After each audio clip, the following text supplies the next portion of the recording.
A'udzubillahi minasyaitonirrajim. Bismillahirrahmanirrahim. Assalamualaikum warahmatullahi wabarakatuh. Innal hamdalillah nahmaduhu wa nasta'inu wa nastaghfiruh wa na'udzubillahi min syururi anfusina wa min sayyiati a'malina. May yahdihillahu fala mudhillalah wa may yudlil fala hadiyalah. Asyhadu an la ilaha illallah wahdahu la syarikalah wa asyhadu anna Muhammadan abduhu wa rasuluh. Allahumma shalli wa sallim wa barik ala hadzal nabiyil karim wa ala alihi wa sahbihi ajmain. Bapak-bapak pengurus masjid yang saya hormati, alim ulama, tokoh masyarakat, Bapak Ibu, orang-orang tua kami yang kami muliakan, serta seluruh ikhwan dan akhwat yang hadir pada malam hari ini, terkhusus Pramah yang menyelenggarakan acara kajian kita malam hari ini. Semoga kita semua senantiasa dirahmati oleh Allah, amin ya rabbal alamin. Agak serius muka saya malam ini, karena nanti dibilang orang menyepelekan Pak ya, di saat seperti ini masih juga berkumpul. Sebenarnya ada penilaian yang tidak adil dari jumlah. Contohnya sekarang di Wuhan seluruh rumah sakit sudah ditutup. Jadi yang meninggal hanya 3%, 97% sembuh. Yang disorot yang mati ini Pak, dan ternyata diakui oleh Pak Ahmad Yuri, Ketua Badan Penanggulangan COVID-19 ini, yang meninggal rata-rata umur 45 sampai 60 dan sudah punya riwayat penyakit sebelumnya, rata-rata diabetes, jantung dan paru-paru akut. Jadi udah ada sakit duluan. Cuman ahli virologi yang namanya Mas Indro itu Pak, tidak pernah dikedepankan dia untuk berbicara soal virus. Sampai apa kata dia? Tidak ada satupun yang bisa menyembuhkan virus. Tidak satupun. COVID-19 ini ada ratusan. Dia sebetulnya corona ini ada ratusan. Dan kata beliau 200 tahun sebelum Masehi virus ini sudah ada. Dan jenisnya salah satunya adalah COVID-19. Ini mirip SARS. Cuman kata beliau, kalau SARS lambat dia menyebarnya, tapi mematikannya besar. Bedanya dengan COVID-19, menyebarnya cepat, cuman kesembuhannya lebih besar. Nah, tapi itulah karena media ini sekarang sangat canggih Pak ya, dalam beberapa menit tersebar. Apa enggak takut kita pegang mic, wing, wung, kena, pegang gelas, wing, kena. Ternyata apa kata beliau ketika ditanya, apakah dengan bersalaman akan menyebarkan virus? Tidak, kata dia. Bersin jarak 1,5 meter itu batasannya. Kalau kita kena, kita bakal kena, tertular. Tetapi kata dia, orang yang sehat dalam masa 1 hari virus itu mampir ke hidung, kemudian bersin. Nanti hari ketiga masuk dia ke dalam tubuh kita, nolak lagi mengeluarkan lendir, itulah kita beringus. Kemudian masuk lagi dia ke dalam, mulai sakit tenggorokan. Hari kelima kita mulai demam. Hari ketujuh antibodi kita akan melawan. Jadi penyembuhannya virus itu dari dalam diri kita sendiri. Rupanya sudah ada Pak, diciptakan Allah, itu maha besar Allah. Allah menciptakan kekuatan tubuh kita ini di hari ketujuh dia melawan. Antibodi itu keluar sampai hari ke-14 baru dia turun perlahan-lahan, dan itu sembuh total. Dan lebih hebatnya lagi kata beliau ini, di tubuh kita ini ada sel memori. Jadi setiap virus yang pernah datang itu nggak bisa balik lagi. Dia langsung mengenali, kau balik ya, mantap kau ya, bolak balik kau sini, kau udah pernah kemari, jadi kebal. Nah, jadi pertanyaan orang, jadi bagaimana menaikkan antibodi itu, vitamin C dan vitamin E? Itu seharusnya dibeli Pak, vitamin C sama vitamin E. Nah, ditanyakan bagaimana dengan penggunaan masker. Nah, dia mengatakan masker itu lebih ke orang sakit, bukan untuk ke orang sehat. Misalnya kita pakai masker, orang yang kena bersin, kita nggak kena awalnya, tapi udah kena baju kita buka masker langsung kita kena. Jadi kata beliau ini sebetulnya data di Indonesia ini itu masih sedikit tuh, padahal banyak yang kena itu. Cuman karena kecemasan yang besar ini yang menyebabkan orang takut. Sempat bersin aja saya sekarang nih Pak menggigil, saya lari orang semasjid. Hagit takut, saya tantahannya nih, saya demam. Jadi beliau ini Pak tidak diangkat karena dianggap oleh ahli virologis yang lain bahwa dia ini beda satu ini. Yang Mas Indro ini beda dia. Nah, dia beda penelitian dia. Nah, bagi orang yang mengenalnya mengatakan bahwa dia ini memang ahli virus yang memang sudah lama suami istri mengerjakan meneliti masalah virus itu dan sebetulnya layak dia untuk dipercaya. Nah, sumber yang ini yang tidak diangkat gitu Pak, sehingga menimbulkan kepanikan. Nah, sekarang inilah MUI menghimbau kita untuk di daerah yang terpapar itu memang harus Pak, harus kita ikuti. Jangan berkumpul, jangan di keramaian, usahakan tetap berada di rumah. Kemudian kita karantina mandiri, itu memang harus kita ikuti. Tapi alhamdulillah untuk di Pekanbaru ini belum begitu tinggi terpaparnya, insya Allah, dan mudah-mudahan tidak tidak sebesar Gaung di daerah lain, walaupun ada di Pekanbaru yang sudah kena, tapi mudah-mudahan ini bukanlah sesuatu yang menyebabkan kita harus meninggalkan sholat Jumat, sholat jamaah. Mudah-mudahan, karena kita tidak juga boleh menantang perkataan ulama, tetapi ini himbauannya itu bersifat umum. Kalau daerah yang terpapar ya memang mesti ini harus kita lakukan. Nah, cuman sedikit orang berdosa sekarang nih takut menyentuh kan, tentu nanti kena kan.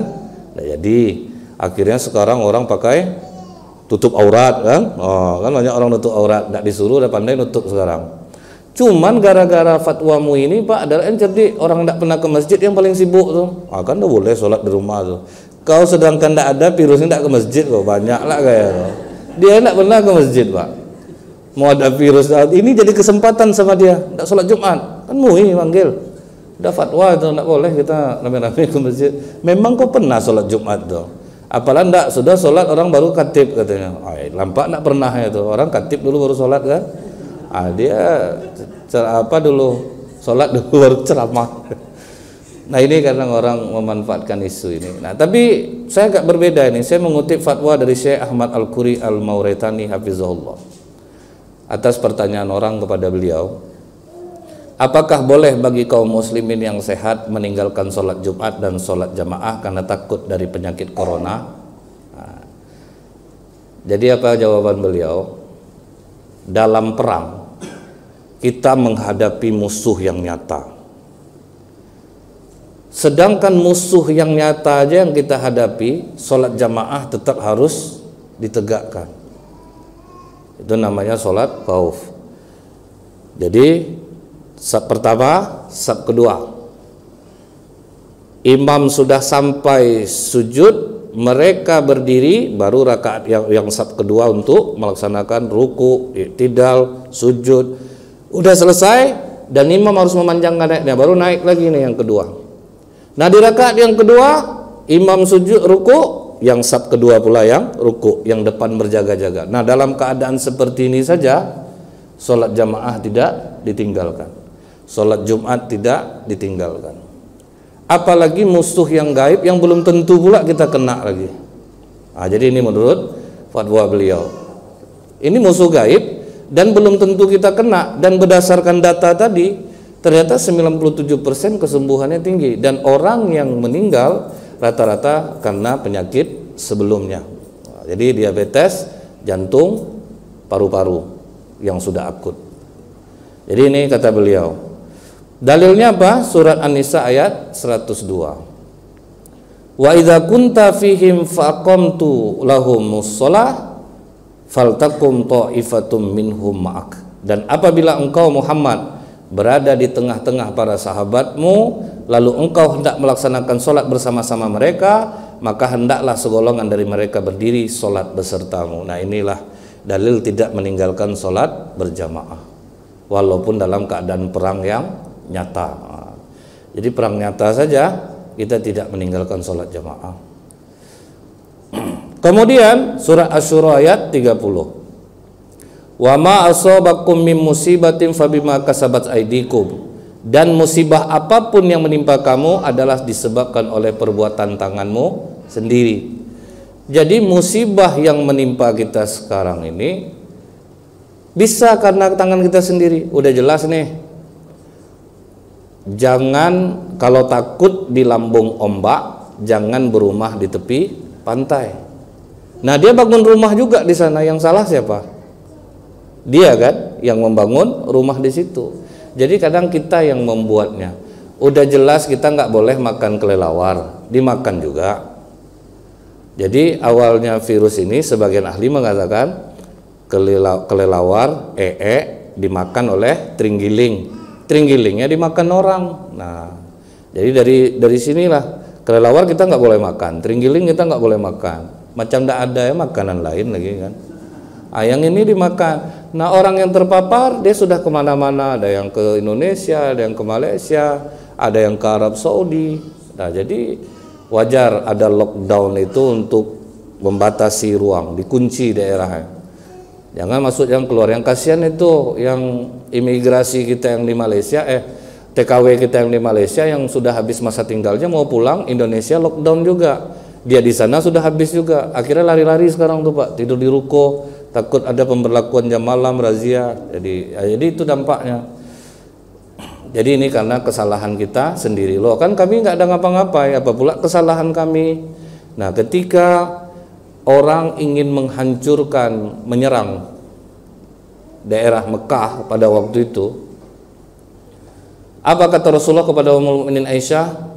Semua yang di pasar ikut dimatikan semua oleh Allah. Kata Ummul Mukminin Aisyah, kan tidak semuanya yang niat jahat mau menghancurkan Ka'bah. Iya, nanti mereka akan dibangunkan dengan niatnya masing-masing. Jadi Allah ini ketika menimpakan musibah, semuanya kena, sama yang baik-baik lewat semuanya. Coba ada perbedaan. Yang baik-baik itu bisa menjadi penghapus dosa baginya, yang jahat itu jadi azab baginya. Contohnya nih, yang jualan di pasar. Kemudian yang berbohong sebagian. Pas kebakaran, yang baik-baik kena nggak? Kena semuanya. Jadi makanya jangan pernah kita katakan, loh saya kan nggak ada ngapa-ngapa, kenapa saya kena? Abu Ubaidah bin Jarrah, sahabat Rasulullah. Jadi mereka waktu itu ada terjadi pertentangan dengan Umar bin Khattab radhiyallahu anhu. Umar mau masuk ke daerah itu.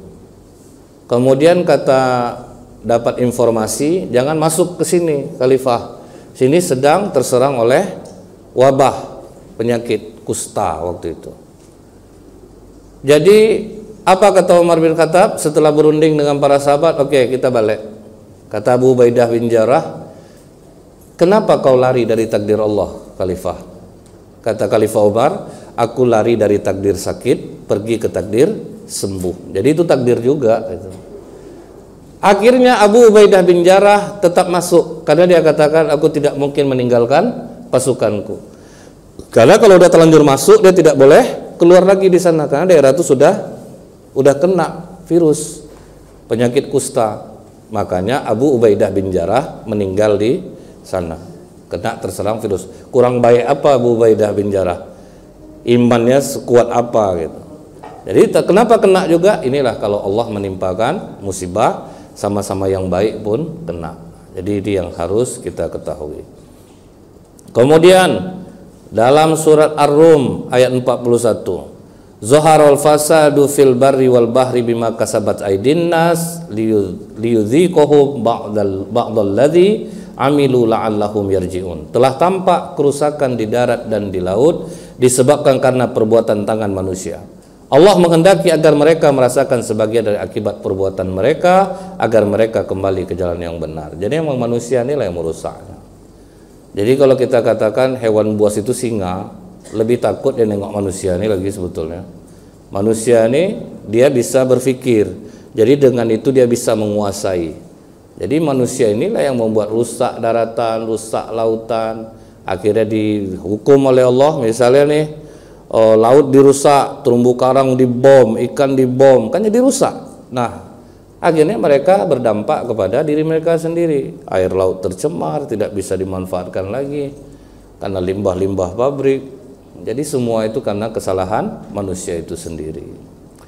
Jadi bukan dikatakan Allah ini jahat apa, tidak. Justru Allah ingin, nah kalian mau enggak kembali kepada kebenaran? Karena pada zaman Nabi Musa pun seperti ini juga. Pertama datang, wahai Musa, tolonglah hilangkan banyaknya kutu ini, sungai darah semuanya. Setiap kali minta hilangkan, pokoknya kami janji kami akan beriman. Rupanya setelah dihilangkan oleh Allah, kembali balik mereka kafir. Jadi kita ini sering bolak-balik, begitu ada virus seperti ini, masjid penuh. Kadang ada yang salah masuk pintu masjid, saking tidak pernah dia ke masjid, bingung dia nyari ya. Pandai orang ke masjid semua, datang orang, kalian tidak ada persiapan. Oh, kalau kami jauh sebelum virus ini kami udah di masjid. Nah, itu beda aja kan. Kita jauh sebelum terjadi virus kita memang udah di masjid. Nah yang baru-baru tuh Pak, tahun tampang baru kan Pak ya, pendatang-pendatang baru tuh bingung tempat wuduk di mana, duduk aja di teras tuh. Karena bangkit takut ya, kuat. Jadi sebenarnya Allah pengen udah kalian kembali kepada kebenaran. Kemudian segala apa bencana yang menimpa di bumi ini, kata Allah, semua telah tertulis dalam kitab Lauh Mahfuz sebelum kami mewujudkannya. Jadi apa yang terjadi sekarang sudah ada, cuman Allah gini aja sistemnya. Pokoknya ini sudah ada. Di dalam hadis qudsi, ingin rasanya aku menimpakan azab kepada manusia ini, tapi ketika aku melihat mereka berbondong-bondong ke masjid mempelajari ilmu agama, maka redam dan tentramlah amarahku. Jadi sebetulnya udah ada nih. Ini kalau belum berubah juga, ini aku kasih nih. Ternyata belum berubah, baru dikasih. Kalau sempat dirubah, tentu Allah tidak jadi mengasihinya, tidak jadi Allah memberinya. Seperti kata Allah, sembuhkan penyakit kalian dengan sedekah. Nah, kenapa kita tidak banyak-banyaknya bersedekah? Tolong isi balik kotak infak itu, jalan nggak balik. Agak banyak lah. Ini udah jelas virusnya bahaya, masa 2000? Mana bisa? Harus banyak lah. Virus orang besar sekarang ini. 50, 100, berapa ada di saku kalian ya, yang anak-anak mudanya isi ke situ. Tapi tolong ada minyak enggak undang kalian? Cek dulu. Nanti asik ngisi kotak Pak, pendorong pulang. Saya yang kena jadinya. Gara-gara dengar pengajian akhirnya dia apa, tapi kalau yakin kita bisa, coba lah, enggak percaya. Tapi harus siap ya, jangan nanti mengeluh. Nah, kemudian apa lagi kata Allah di dalam surah At-Taubah 51? Katakanlah Muhammad, tidak akan menimpa kami melainkan apa yang telah ditetapkan Allah bagi kami. Nah, ini menjadi dalil juga bagi sebagian ulama, kalau memang suatu itu tidak akan mengenai kita, maka tidak akan mengenai kita. Tapi ingat, kalau memang itu sudah ada di sekitar kita, janganlah kita maju pula, bunuh diri kita jadinya. Kalau memang belum ada nih, maka tidak akan mengenai kita. Tapi kalau sudah ada, hindari.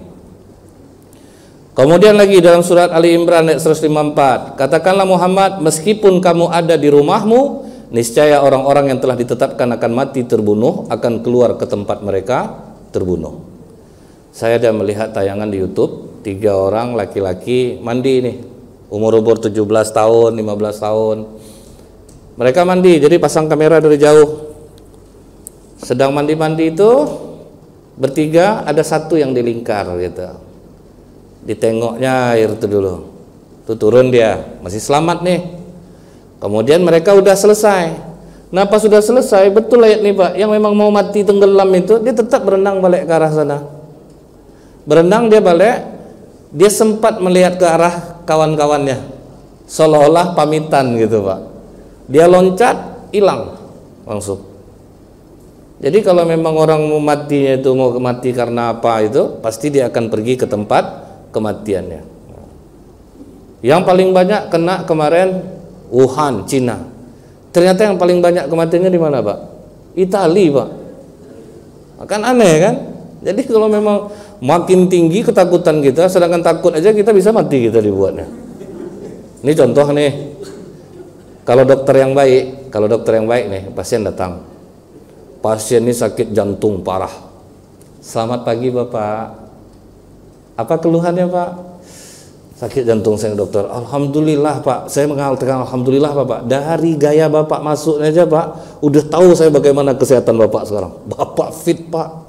Itu udah jadi obat tuh, udah sembuh 25% tuh. Silakan duduk Bapak, duduk. Apa keluhan Bapak nih? Perih dada nih dokter, sakit bengkak rasa di sini. Coba saya periksa dulu Pak. Gini aja muka dokter itu udah obat tuh. Alhamdulillah Pak, jantung Bapak bagus Pak. Padahal berserak bunyi itu, tidak tentu arah Bapak. Apa pantangannya nih dok? Nggak ada Pak, makan aja apa Bapak mau. Pokoknya ada pantang lagi, karena dokter udah tahu Pak, secara medis 3 bulan umur Bapak ini lagi. Makan aja Pak. Tapi justru gitu, sembuh dia jadinya Pak. Itulah keahlian dokter Ibnu Sina, menyembuhkan orang dengan sugesti positif Pak. Tapi kita sakit kepala biasa, masuk ke ruang dokter, dapat dokternya yang menakut-nakuti ini Pak. Baru dia masuk parah. Wah, itu mulai berdentang jantung kita dibuat itu Pak. Ada apa dok? Bapak sakit apa? Sakit kepala biasa ya? Ini enggak biasa nih Pak. Dari gaya Bapak ya udah tahu saya ini parah nih. Ini bukan sakit kepala biasa nih Pak. Mau ke kanker otak begini nih Pak. Wah, apa enggak berdenyut jantung Bapak ini dibuatnya? Coba saya periksa dulu Pak. Ya Allah, ampun, enggak berani saya Pak. Saya rujuk aja lah Bapak. Bisa mati Bapak tuh keluar dari sana tuh. Karena apa? Kalau kita takut, kalau kita cemas, itulah cara paling hebat bagi iblis untuk menghancurkan mental kita. Rasa takut sama was-was. Itu paling kuat dia tuh. Nah, secara medis, kalau orang takut, orang cemas yang kena apa? Ginjal. Ginjal yang kena. Kalau kita udah pencemas, ginjal kena. Kalau udah kena ginjal, rasa khawatir tinggi. Kalau udah kena rasa khawatir, saraf punggung kena. Kalau udah kena saraf punggung, baru dia ke jantung. Jadi makanya apa namanya nih, khawatir boleh dalam jarak yang aman, tapi jangan sampai terlalu khawatir sampai barat dipandang. Jangan pandang mataku, jangan pandang, pindah nanti. Apa yang pindah? Memang kekuatan mata ini dasar dari mata turun ke hati kata orang itu betul, tapi kalau virus itu enggak lah, enggak ada hubungannya dengan pandangan mata terus pindah, itu enggak ada. Kalau untuk virus sekarang ya, nanti bilang orang kurang ajar Ustaz nih, orang dalam keadaan macam ini ya, bercanda juga. Enggak, maksudnya itu apa? Kita harus berimbang kan. Yang selama ini yang kita terima beritanya apa Pak? Ngeri semua tentang virus ini, ngeri semuanya. Enggak ada yang enggak. Semua yang ditampilkan ngeri, tumbang-tumbang orang di jalan, rumah sakit, kan itu yang dipaparkan setiap hari ke kita. Sehingga itu terbendamnya kemana? Ke otak kita di dalam perut. Istilahnya apa kalau dalam ilmu psikologi? Primitive brain. Jadi udah tenggelam di perut kita nih. Misalnya anak kecil, jangan ke sana ada hantu, jangan ke sana ada hantu. Dan setiap mengatakan itu malam hari. Itu bisa Pak. Maka dia masuk ke primitive brain anak itu. Setiap gelap dia takut. Setiap gelap dia takut. Itu yang menyebabkan kenapa orang takut gelap. Tidur hidupkan lampu dia. Kenapa? Udah tenggelam di primitive brain dia. Bahwa ibu aku dulu asal malam bilang jangan ke sana ada hantu, nggak pernah siang, berarti malam itu berbahaya. Jadi setiap gelap panik, setiap gelap panik dia. Nah, jadi ini yang harus kita ketahui. Kemudian lagi dalam hadis riwayat Ahmad dan At-Tirmizi, beliau berkata, ini hadisnya hasan sahih. Ketahuilah, seandainya semua umat berkumpul untuk memberikanmu suatu manfaat, maka mereka tidak akan dapat memberikan manfaat kecuali apa yang telah Allah takdirkan untuk dirimu. Dan seandainya mereka berkumpul untuk membahayakanmu, maka mereka tidak dapat membahayakanmu kecuali dari apa yang telah Allah takdirkan untuk menimpamu. Ditolong betul, tolong dokter, tolong selamatkan dia, anak saya ini, berapapun biayanya akan saya keluarkan. Nggak bisa, dokter tidak bisa menyembuhkan penyakit. Sedangkan dokter diabetes, saya sakit diabetes, orang banyak bisa sembuh, dia kasih obat. Dia sendiri sakit. Dulu ada dokter saraf di Pekanbaru nih, dia aja kena saraf punggungnya, dan dia harus berobat ke Malaka, sementara pasiennya ramai. Artinya apa? Tidak ada yang bisa menyembuhkan penyakit. Obat itu hanya sekedar ikhtiar kita, wasilah. Yang menyembuhkan tetap Allah. Contoh nih, Nabi Musa alaihissalam pernah jatuh sakit Pak, berdoa kepada Allah, ya Allah saat ini aku sakit, engkaulah yang penyayang di antara yang penyayang. Kata Allah, ambil akar tumbuhan itu Musa, rebus, minum airnya. Diminum oleh Nabi Musa, sembuh Pak. Beberapa waktu berjelang, Nabi Musa sakit yang sama, langsung diambilnya akar tumbuhan itu, direbus, diminum, nggak sembuh lagi. Bertanya Nabi Musa, ya Allah, kenapa aku minum obat yang sama, sakit yang sama, dulu sembuh, sekarang tidak? Kata Allah, kalau dulu kau mintanya sama aku Musa, kalau sekarang kau menganggap akar itu yang bisa menyembuhkan dirimu. Makanya akan kita sambung setelah sholat Isya. Subhanakallahumma bihamdika asyhadu alla ilaha illa anta astaghfiruka wa atubu ilaik. Assalamualaikum warahmatullahi wabarakatuh. Assalamualaikum warahmatullahi wabarakatuh. Alhamdulillahirabbil alamin wassalatu wassalamu ala asrofil anbiya'i wal mursalin wa ala alihi wa sahbihi ajmain. Ikhwan akhwat fillah yang semoga kita semua senantiasa dalam lindungan Allah, amin ya rabbal alamin. Jadi kalau kita orang muslim ini, di samping kita sudah tadi mengkaji secara pandangan ilmiah, lebih tepatnya lagi kita sebagai orang muslim memandangnya dari sisi spiritual. Sebagaimana yang kita ketahui bahwa kalau dalam surah Asy-Syura tadi, apa saja musibah yang menimpa kamu maka adalah disebabkan perbuatan tanganmu sendiri. Artinya terjadinya wabah ini bagian dari dosa dan maksiat yang kita lakukan. Nah, di antara yang mengundang azab Allah atau musibah turun ini, yang pertama itu diletakkan para ulama adalah suka mengingkari nikmat Allah. Allah udah kasih kita nikmat seperti Qarun. Awalnya Qarun itu adalah sepupunya Nabi Musa. Maksud awalnya ini, dia itu umat Nabi Musa sekaligus sepupu Nabi Musa alaihissalam, dan suaranya itu bagus dalam membaca kitab. Tetapi begitu ekonominya mulai naik, dia mulai menganggap aku lebih mulia daripada kaum Musa. Buktinya aku kaya. Ini semua karena kecerdasanku. Aku mendapatkan ini karena kerja kerasku. Yang membuat Nabi Musa kesal itu, pas Nabi Musa sedang berada dengan umatnya, pawai Qarun ini, dipamerkannya hartanya, banyak yang terbelalak mata orang melihat. Waduh, memang enak ya kalau kita jadi Qarun, kaya seperti ini, apa-apa mau dibeli bisa gitu ya. Kalau kita nengok vlog-vlog artis kaya-kaya itu kan kadang-kadang pasti ada terpikir sama kita kan, aku punya macam mana lah bentuk istri aku tuh ya. Udah terbayang deh sekarang tuh. Saya tuh kena siram rupa lambat bangun tidur subuh, kena siram sama mamanya. Jadi mimpi kita ingin memiliki apa yang dimiliki oleh orang lain. Nah, kadang kan ada perasaan itu. Nah, umat Nabi Musa juga begitu ya, enak jadi Qarun nih. Kemudian Nabi Musa ngomong baik-baik sama Qarun, tolonglah, berubahlah kau di Qarun, kembalilah kau lagi. Maka Qarun menantang waktu itu, aku ini lebih mulia daripada kau Musa. Kalau kau lebih mulia daripada aku, buktinya kau miskin, aku kaya. Makanya kerja keras kita Musa, jangan kita lemah. Lihat aku tuh, kekayaan aku banyak. Dan sebetulnya yang menantang mubahalah adalah Qarun. Bagaimana kalau kita sama-sama minta keputusan Allah siapa yang lebih mulia di antara kita?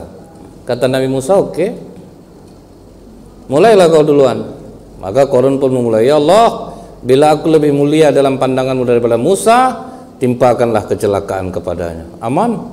Ditunggu cukup lama, tidak ada terjadi apa-apa. Jadi bagaimana Qarun, giliran aku lagi. Lanjutlah Musa, serahlah. Mulai takut nih, serahlah. Kemudian Nabi Musa memohon kepada Allah, ya Allah, jadikanlah bumi dalam kendaliku saat ini. Kata Allah, diizinkan.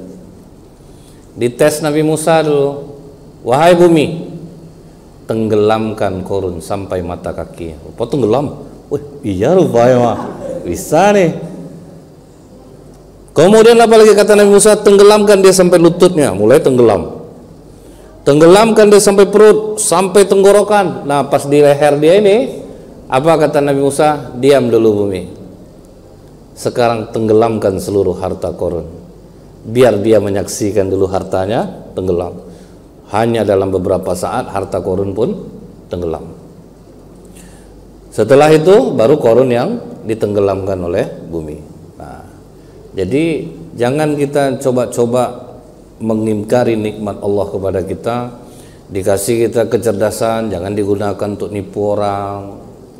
Kan banyak cerdas dia, habis kau jadi tipu-tipunya. Ada duit kau dulu ndak?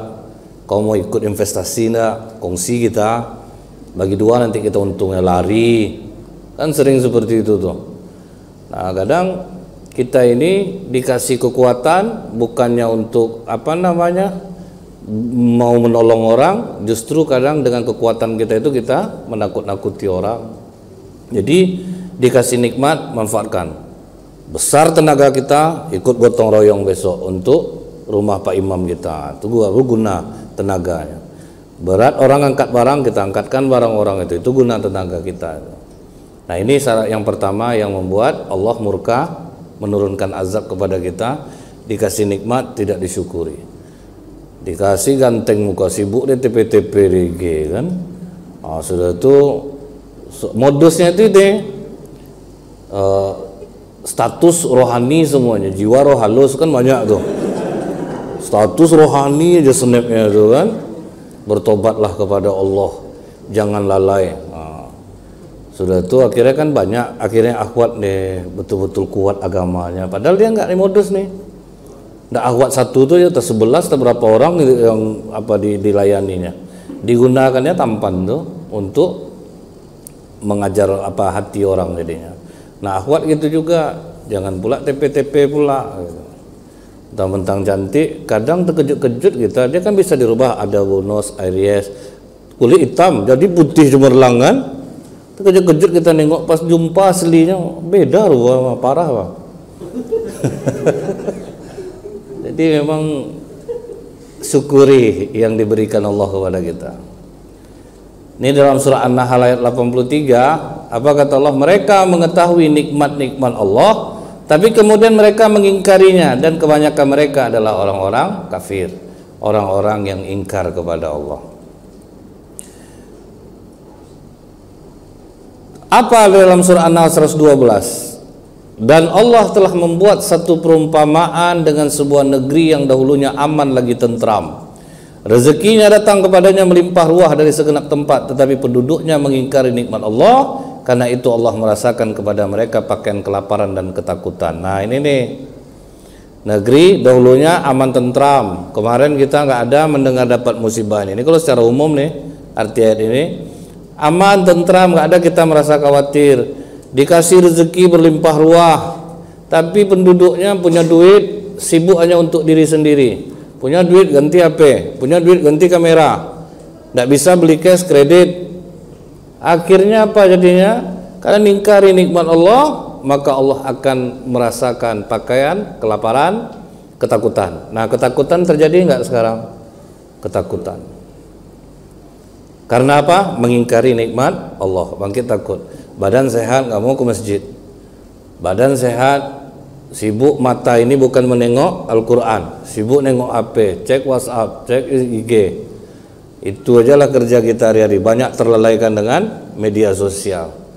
Nah, ini salah satu bukti bahwa karena dosa yang membuat kita menjadi orang yang ketakutan. Kemudian faktor yang kedua, dosa berbuat zalim. Apa kata Allah dalam surah Al-Qasas 59? Dan tidak pernah pula kami membinasakan kota-kota kecuali penduduknya dalam keadaan melakukan zalim. Jadi kalau kita lihat ya, Allah itu membinasakan kaum Lut disebabkan penduduknya apa? Berbuat zalim enggak? Berbuat zalim. Seharusnya laki-laki sama perempuan, dia laki-laki sama laki-laki. Dan setiap yang lewat di kampung Sodom itu diperkosa laki-lakinya semuanya, sehingga sudah semakin takut orang lewat di kampung Sodom itu. Siapa lagi yang diintai? Pemuda-pemuda yang belajar dengan Nabi Lut di rumahnya secara rahasia.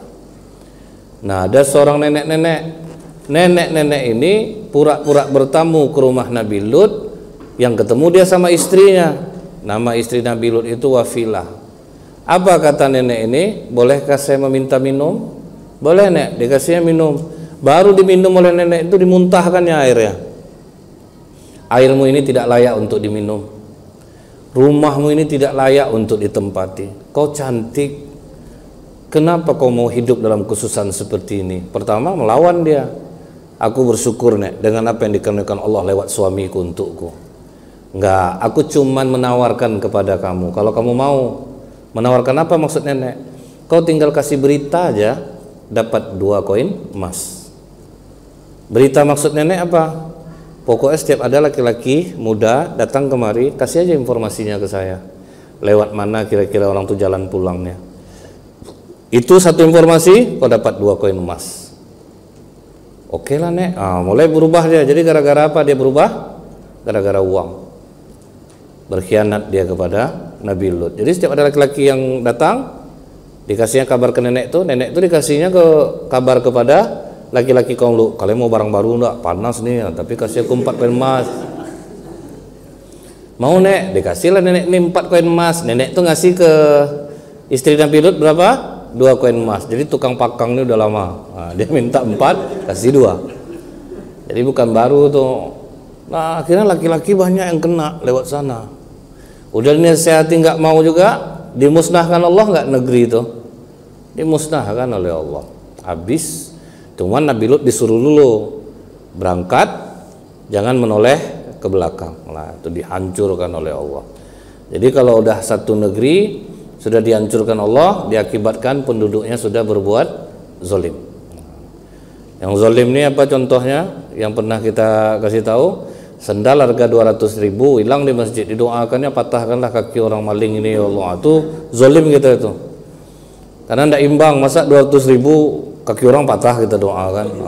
Itu zalim kita. Ampli hilang, mati orang, kan sering seperti itu kan kita dengar. Itu zalim itu. Jadi jangan menzolimi orang lain. Kemudian yang ketiga, apa yang menyebabkan musibah datang? Orang hidup mewah namun melakukan kedurhakaan. Apa kata Allah dalam surah Al-Isra? Dan jika kami hendak membinasakan suatu negeri, maka kami perintahkan kepada orang yang hidup mewah di negeri itu supaya mentaati Allah. Tetapi mereka melakukan kedurhakaan dalam negeri itu, maka sudah sepantasnya berlaku terhadapnya perkataan kami, kemudian kami hancurkan negeri itu sehancur-hancurnya. Jadi kalau udah mulai mewah-mewah orang, dia merasa kuat, kaya seperti kaum Ad, Iram, mereka bisa bukit-bukit diukir jadikan rumah, sampai hari ini masih tetap ada peninggalan mereka. Begitu kuatnya mereka. Seperti orang pada masa Fir'aun, piramid termasuk 7 keajaiban dunia, sampai tidak bisa orang menembus ruangan-ruangan yang ada di dalam piramid. Itu kan hebat tuh. Cuman ngeri yang jadi tukang piramid itu, habis dia menukangi piramid, dibunuh. Jadi siapapun yang mengerjakan piramid mati. Karena dia yang hanya tahu akses masuk ke dalam. Ternyata sampai hari ini pun tidak bisa ditembus oleh alat canggih tentang ruangan-ruangan yang ada di dalam piramid itu. Makanya dia masuk 7 keajaiban dunia. Karena mereka sudah merasa besar, sudah merasa hebat, sudah merasa kuat. Jadi sebetulnya Fir'aun itu awalnya nggak berani menyeberangi Laut Merah itu. Malaikat Jibril menjelma menjadi seorang penunggang kuda, dia jalan, dia pula yang menyemangati. Ayo maju. Dia memancing Fir'aun untuk maju. Maju Fir'aun. Udah semua berada di sana, mati. Semuanya mati. Jadi tinggallah perempuan-perempuannya saja. Sementara laki-lakinya orang miskin. Terjadilah pernikahan antara bekas bangsawan dengan orang miskin. Jadi yang tinggal perempuan-perempuan Mesir. Mereka orang-orang bangsawan menikahi orang-orang biasa jadinya. Nah dulunya karena rombongan Fir'aun dan bangsawan yang lainnya sudah mati di dalam laut itu. Jadi habis semuanya dibuat Allah. Dikarenakan apa? Sudah biasa hidup mewah, dijanjikan kemewahan. Jadi kalau orang-orang mewah ini apa maksudnya? Berlebih dari kebutuhan. Kita misal punya sepatu sampai 10 pasangan, nggak pakai semuanya kan? Itu berarti mewah kita itu. Baju kadang sampai tidak terpakai lagi. Kalau yang tidak terpakai, sedekahkan. Kalau masih bagus, sedekahkan. Jangan gemar kita hidup mewah. Ini gara-gara emak-emak yang sering apa nih ya, yang arisan-arisan sosialita tuh kan pakai dress code tuh. Jangan lupa ya Jeng, pengajian besok atasan kita warna merah ya. Mau akhirnya beli baju lagi. Tiap minggu beli baju. Suami tidak dia mana senyum satu gini aja muka. Karena mikir kan tiap minggu beli baju tuh. Jadi kemewahan, ajang kemewahan. Kemudian pakai syar'i, berdiri di mana butik-butik mahal, pegang kantongnya gitu kan. Nampaklah nama kantong tuh, padahal isinya ndak itu gitu. Kantongnya aja yang mewah. Isi ndak ada, kadang-kadang kan ndak nampak tuh kan. Nah ini apa namanya nih, orang-orang yang hidup mewah ini bahaya dia jadinya nih. Nah, dia memancing murka Allah juga. Kemudian nih, dosa melakukan perbuatan zina dan memakan riba secara terang-terangan. Nah, ini kita lihat, wahai sekalian kaum muhajirin, kata Rasulullah, ada 5 hal yang jika kalian terjatuh ke dalamnya dan aku berlindung kepada Allah supaya kalian tidak menjumpainya, niscaya akan turun kepada kalian bencana. Apa saja itu? Tidaklah nampak zina di suatu kaum sehingga dilakukan secara terang-terangan, kecuali akan tersebar di tengah-tengah mereka penyakit taun atau wabah dan penyakit-penyakit yang tidak pernah menjangkiti generasi sebelumnya. Yang COVID-19 ini virus baru. Yang tadi kita katakan corona ini ada ratusan. Nah, salah satu COVID-19 ini baru. Nah, salah satu penyebabnya apa? Zina yang sudah terang-terangan. Zina yang terang-terangannya maksudnya apa ya? Bukan berarti apa namanya? Orang sudah tidak malu lagi. Kita kadang coba lah melihat media ini sudah bisa diakses. Kadang lewat aja di dinding kita, betul nggak? Lewat dari dinding kita tuh. Cuman jangan kalian lama menatapnya. Ini astagfirullahaladzim. Tapi tonton juga. Ya Allah ya Rabbi, parah. Tapi di situ juga matanya. Jadi itu zina terang-terangan itu kan udah terang-terangan. Dangdut koplo. Itu kan udah terang-terangan. Kadang ada ibu-ibu, anak-anak di situ, mereka bergaya erotis dan ditonton orang rame-rame. Ini kan sudah zina terang-terangan secara online, betul nggak? Ada yang menjajakan dirinya secara online. Nah, ini udah terang-terangan. Jadi salah satu penyebab kalau untuk wabah penyakit berarti zina sudah terang-terangan. Makanya jangan kita, kalau tidak urusan kita tidak usah lagi. Oh, boleh.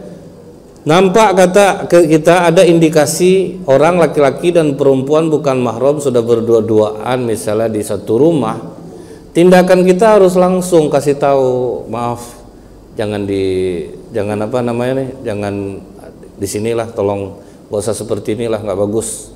Kita berani nasihati seperti itu, memang risikonya kan kita kena Allah soalim kau mah banyak gaya kau misalnya gitu kan, macam ndak ngerti aja kau mah.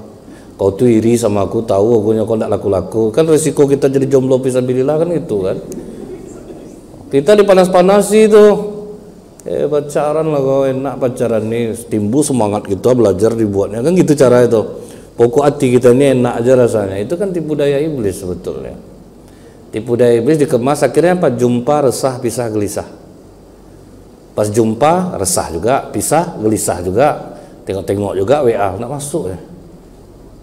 Belum juga lagi online dia enggak ya, pakai akun cloning, tengok sih kan online dia ya kan, gelisah enggak jadinya, gelisah kita jadinya. Kalau kita ungkapin gini, oke, kita udah ketemu, kita udah nyambung, murabi sudah masing-masing hubungi, biarkan ketentuan Allah yang akan mempertemukan kita. Selesai kan? Selesai.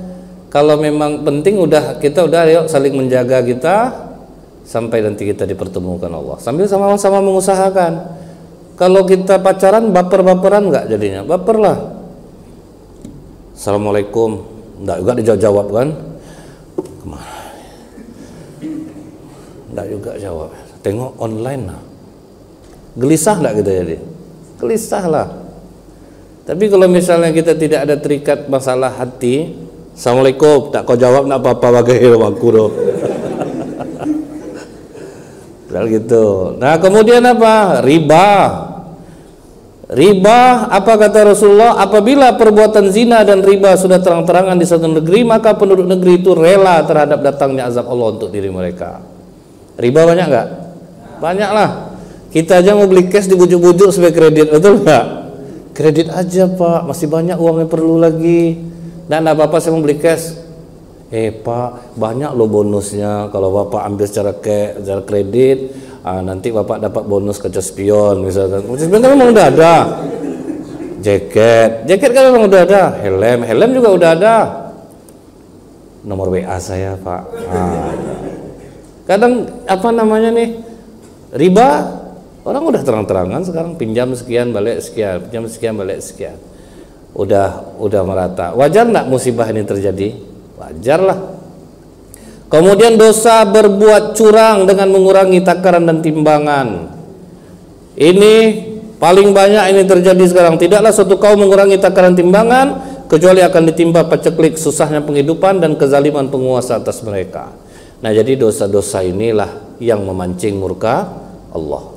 Nah, Ustadz mohon maaf hanya sampai di sini bisanya karena ada acara lagi di Jalan Lobak cukup jauh dari sini. Mudah-mudahan mereka sabar menunggu. Kalau enggak nanti paling dibatalkannya tengah jalan kan. Udah capek lah kami nunggu.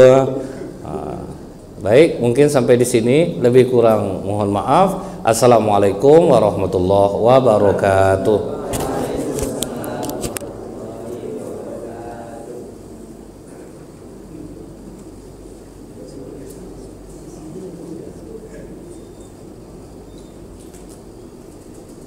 Jazakallahu khair kepada guru kita Ustadz